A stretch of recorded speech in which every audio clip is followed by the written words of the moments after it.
Imagine for a moment that somewhere in the middle of Texas there was a large foreign military base, say Chinese or Russian.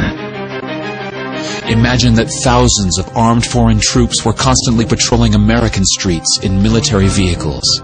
Imagine they were here under the auspices of keeping us safe, or promoting democracy, or protecting their strategic interests. Imagine that they operated outside of U.S. law and that the Constitution did not apply to them.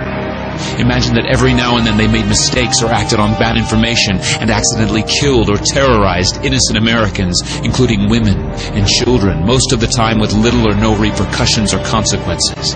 Imagine that they set up checkpoints on our soil and routinely searched and ransacked entire neighborhoods of homes. Imagine if Americans were fearful of these foreign troops and overwhelmingly thought America would be better off without their presence. Imagine if some Americans were so angry about them being in Texas that they actually joined together to fight them off in defense of our soil and sovereignty because leadership in government refused or were unable to do so. Imagine that those Americans were labeled terrorists or insurgents for their defensive actions and routinely killed or captured or tortured by the foreign troops on our land. Imagine that the occupiers' attitude was that if they just killed enough Americans, the resistance would stop, but instead, for every American killed, 10 more would take up arms against them, resulting in perpetual bloodshed. Imagine if most of the citizens of the foreign land also wanted these troops to return home. Imagine if they elected a leader who promised to bring them home and put an end to this horror. Imagine if that leader changed his mind once he took office.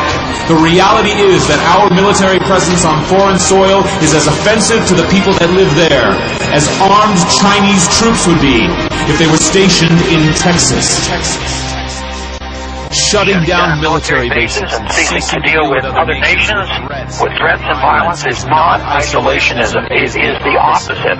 Opening ourselves up to friendship, honest trade, and diplomacy is the foreign policy of peace and prosperity. It is the only foreign policy that will not bankrupt us in the short order, as our current actions most definitely will. I share the disappointment of the American people in the foreign policy rhetoric coming from the administration. The sad thing is, our foreign policy will change eventually, as Rome's did, when all budgetary and monetary tricks to fund it are exhausted.